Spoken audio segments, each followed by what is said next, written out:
Mari kita lanjutkan pembelajaran kita mengenai Microsoft Office Word 2016. Pada bagian ini kita akan belajar membuat dokumen sederhana. Langkah pertama yang harus kalian lakukan pada saat membuat dokumen sederhana adalah menyimpan terlebih dahulu dokumen kalian. Jangan sampai nanti kalian sudah banyak bikin begitu ya, lalu tiba-tiba ada sesuatu yang terjadi, dokumen kalian hilang. Jadi sebagai langkah preventif, kalian harus melakukan tindakan menyimpan di awal begitu ya. Nah, untuk melakukan penyimpanan dokumen, kita pilih menu file ini ya, yang di pojok kiri ini, file.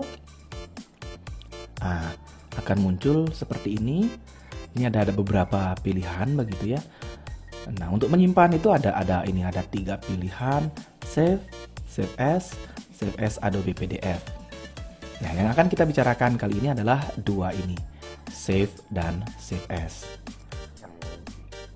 Pada saat kalian baru membuat dokumen, maka kedua tombol ini fungsinya sama aja untuk menyimpan awal begitu. Tetapi nanti kalau seandainya dokumen kalian sudah ada, kemudian kalian melakukan editing atau penyuntingan atau perubahan, maka kedua tombol ini nanti fungsinya berbeda. Kalau yang save atas ini, itu akan menyimpan keadaan terakhir dari dokumen yang kalian kerjakan. Jadi yang sebelum-sebelumnya akan hilang. Misalnya kalian melakukan perubahan begitu, maka itu akan hilang. Beda dengan yang di bawah ini, save as. Kalau kalian menyimpan dengan cara save as, maka kalian akan membuat sebuah dokumen baru sesuai dengan keadaan terakhir yang kalian kerjakan di dokumen tadi. Artinya nanti akan ada file baru begitu ya.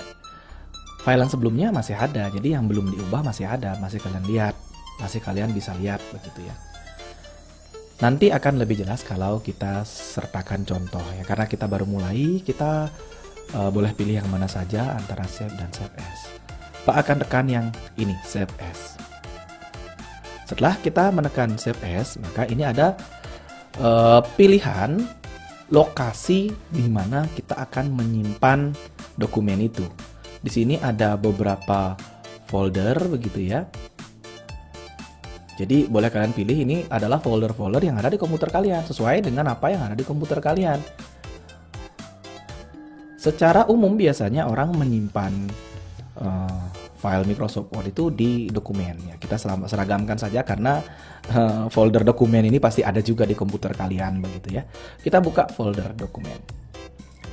Nah, kita sudah berada di folder dokumen dari komputer yang kita pakai ini. Sebenarnya kita bisa langsung menyimpan di folder dokumen ini. Tetapi agar pekerjaan kalian lebih baik dan lebih rapi, sebaiknya kalian membuat folder baru. Artinya kita punya tempat khusus di dokumen ini yang menjadi milik kita begitu ya.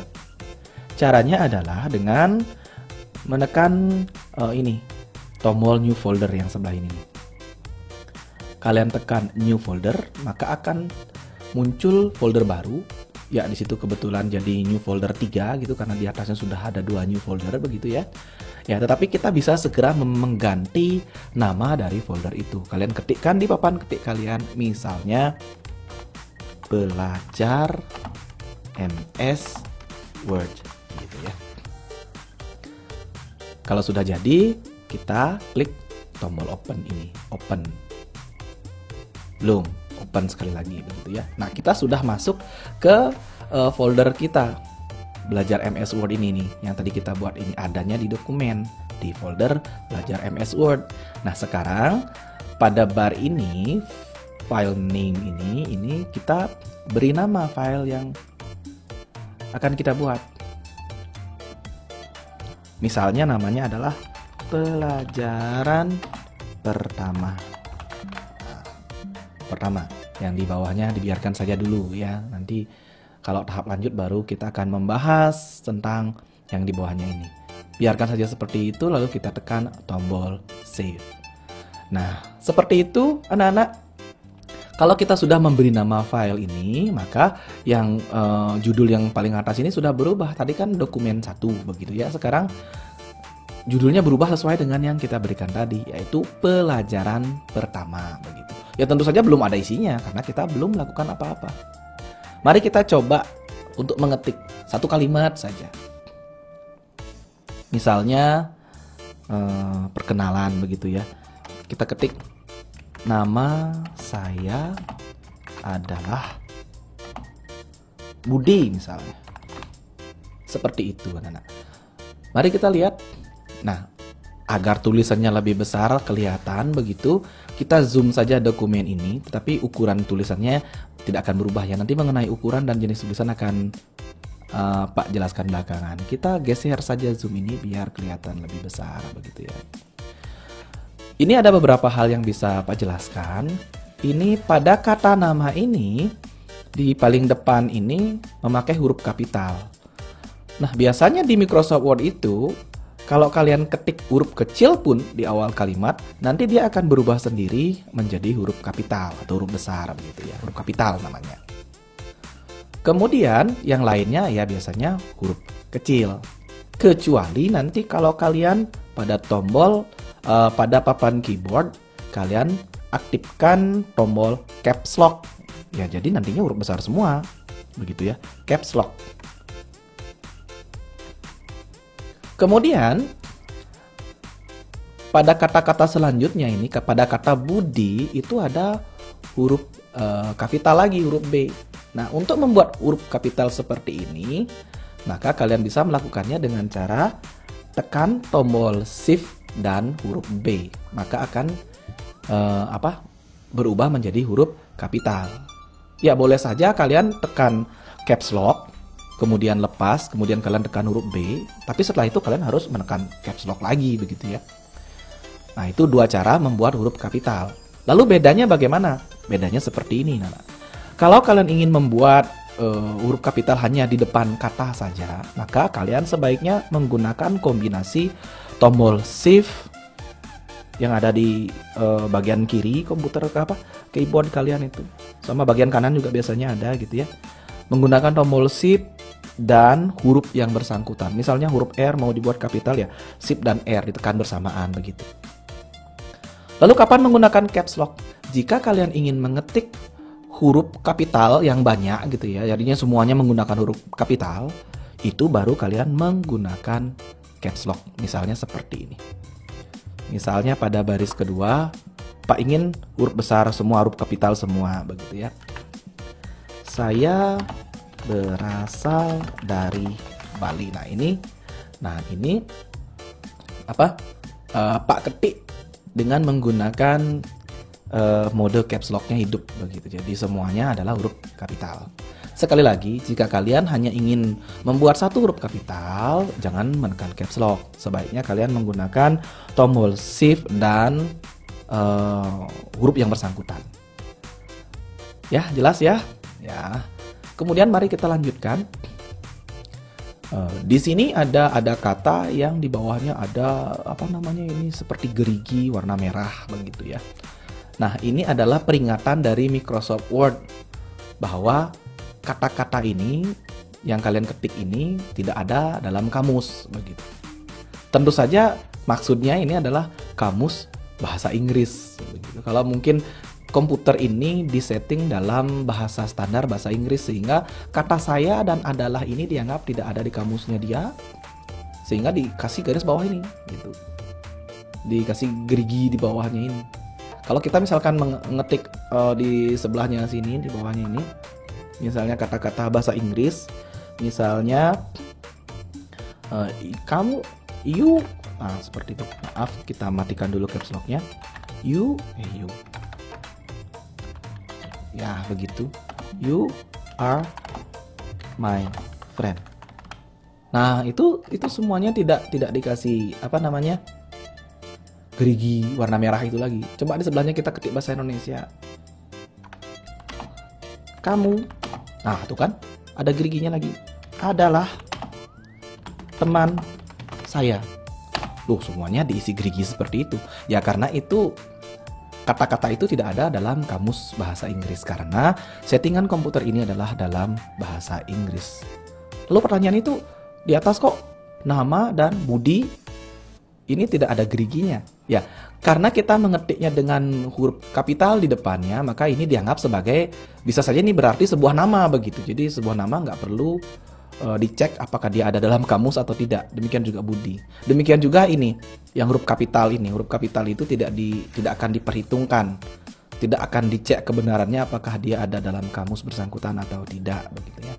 Ya, fasilitas ini sangat bagus jika kalian mengerjakan tugas bahasa Inggris. Jadi kalau nanti kalian mengetik kata dalam bahasa Inggris tapi ternyata muncul garis gerigi merah di bawahnya seperti ini, artinya ejaan yang kalian ketik itu masih salah begitu.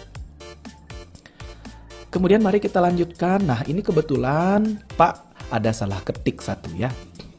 Ini saya berasal dari Bali 9. Nah, ini mungkin tangan Pak tadi tidak sengaja menyenggol 9. Jadi kita akan menghapus angka 9 ini. Ada dua cara menghapus huruf atau karakter di Microsoft Word atau di urusan komputer secara umum begitu ya. Mari kita perhatikan dulu, di sini ada yang berkedip begitu ya. Ini namanya adalah kursor. Kursor itu adalah letak di mana huruf akan ditaruh, karakter akan ditaruh kalau kita ngetik di papan keyboard. Kursor ini bisa dipindah-pindahkan dengan menggunakan pointer mouse ini yang gerak-gerak nih. Ini bisa digunakan untuk memindahkan kursor. Misalkan Pak bawa ke sini, kita klik di sini, maka sekarang kursornya ada di sini. Artinya kalau kita tekan huruf atau karakter nanti munculnya di sebelah sana begitu ya. Kemudian kita pindahkan kursornya ke arah sini. Nah, di depan angka 9 ini. Kita ingin menghapus angka 9 ini. Ada dua cara menghapusnya, ada 3 sih sebenarnya. Ya, yang paling umum ada 2, menggunakan tombol yang ada di keyboard, yaitu menggunakan tombol backspace dan tombol delete. Apa bedanya backspace dan apa bedanya delete? Mari kita perhatikan. Perhatikan sekali lagi bahwa kursor ada di antara huruf I dan angka 9. Kemudian Pak akan tekan tombol backspace. Mari kita perhatikan apa yang terjadi. Nah, ayo. Ternyata huruf di sebelah kiri dari kursor itu yang terhapus. Nah, kemudian coba kita tekan backspace sekali lagi. Bisa ditebak siapa yang akan terhapus? Iya, yang sebelah kirinya, yaitu L. Ini Pak tekan tombol backspace. Iya. Seperti itu. Lalu bagaimana kalau kita ingin menghapus yang sebelah kanan kursor? Yaitu tekan tombol delete. Sekarang Pak akan menekan tombol delete. Nah, seperti itu. Jadi angka 9-nya sudah terhapus. Sekali lagi, tombol backspace itu berguna untuk menghapus karakter di sebelah kiri kursor. Sementara tombol delete itu berguna untuk menghapus karakter di sebelah kanan kursor. Nah, itu tentang perbedaan tombol backspace dan tombol delete-nya. Pak harap kalian paham. Kemudian hal lain yang ingin Pak ajarkan lagi adalah mengenai penggunaan tombol ini nih yang ada di sini. Yang apa namanya ini tadi nih, quick access gitu ya. Ini namanya tombol undo. Undo itu untuk membatalkan satu langkah dari pekerjaan kita tadinya begitu ya. Terakhir kali yang Pak lakukan di sini adalah menghapus menghapus angka 9. Kalau kita tekan tombol undo, nah maka angka 9-nya muncul lagi. Kalau kita tekan lagi undo, nah itu muncul lagi begitu ya. Nah, itu fungsi dari tombol undo. Tapi kalau kita ingin balik lagi, oh kenapa saya undo ya, padahal saya memang pingin seperti itu gitu misalnya, memang pingin menghapus. Ya udah, tekan tombol sebaliknya. Ini adalah tombol redo. Jadi dibalikin lagi. Nah, sekarang kalau ini ditekan, jadinya ya begitu. Yang tadinya sudah dibalikin muncul, dibalikin lagi menjadi tidak ada begitu. Ya, yang jelas ini antara undo dan redo itu fungsinya bolak-balik begitu ya. Kalau ini tekan ini bolak-balik ya bolak-balik begitu.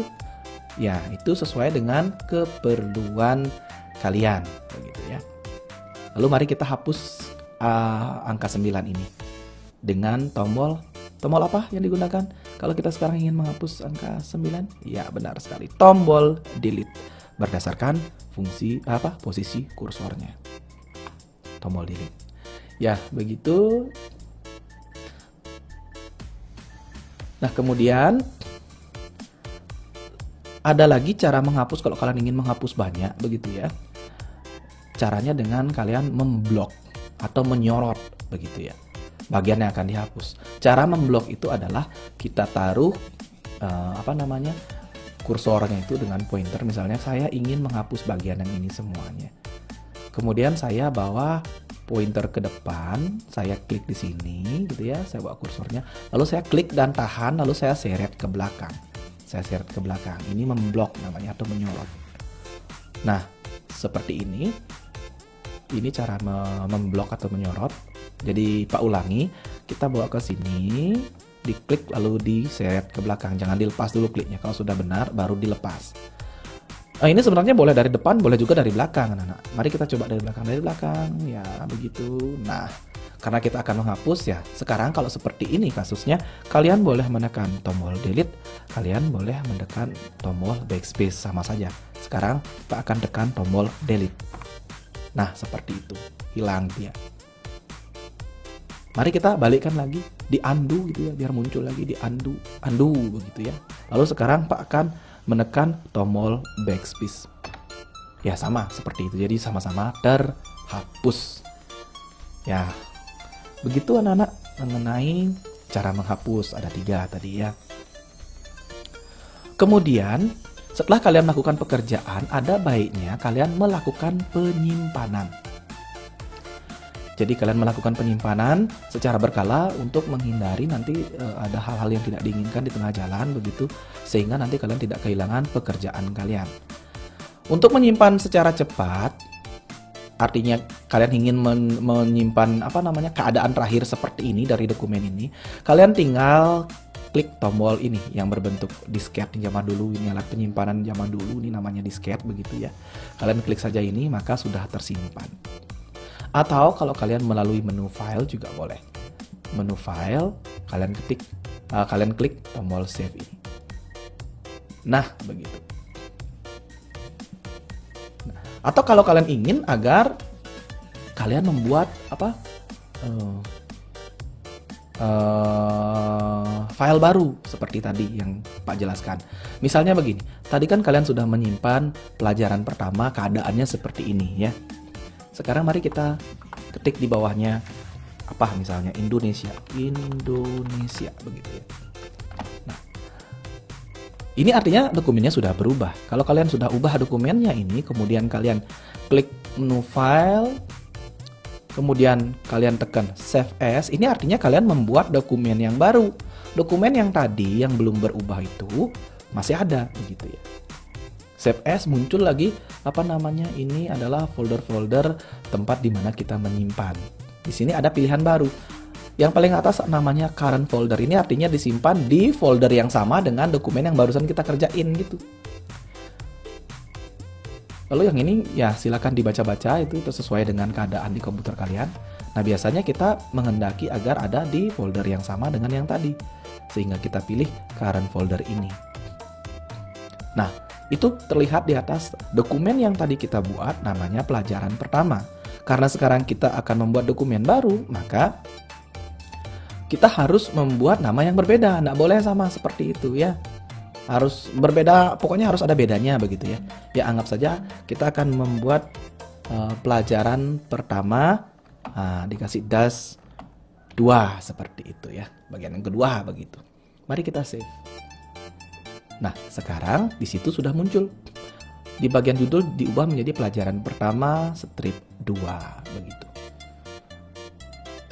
Lalu, apa gunanya melakukan ini?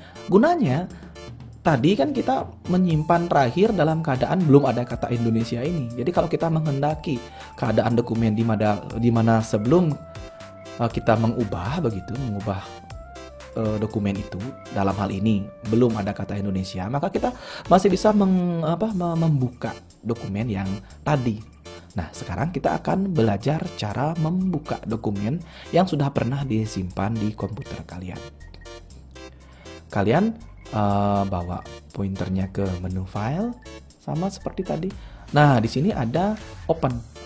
ada tombol open. Open itu artinya buka kan ya. Kita klik yang ini. Open. Nah, di sini ada di sebelah sini. Dokumen-dokumen yang paling baru yang kalian buat biasanya ditaruh paling atas. Yang tadi kita buat itu adalah yang ini. Ini yang menyimpan terakhir, yang ini yang sebelum disimpan dengan nama lain, yang di bawahnya nih, pelajaran pertama. Jadi karena kita menghendaki dokumen yang sebelumnya, maka kita pilih yang ini. Kita klik saja. Nah, tuh kan, muncul lagi dokumen pelajaran pertama sebelum ada kata Indonesia itu. Jadi yang ini disimpan, yang tadi yang sudah berubah, yang ada kata Indonesia juga disimpan.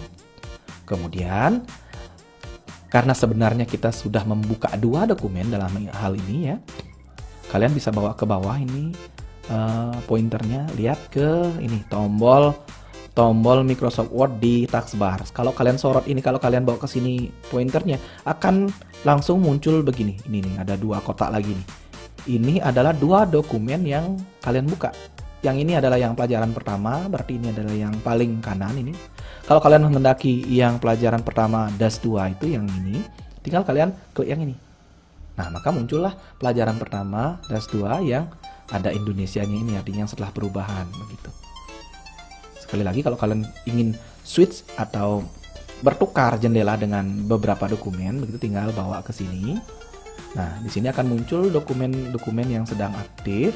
Tinggal kalian pilih kalian mau dokumen yang mana. Ya, itu pelajaran untuk kesempatan ini. Nanti kita akan lanjutkan dengan pelajaran berikutnya, pelajaran yang lain. Sampai jumpa.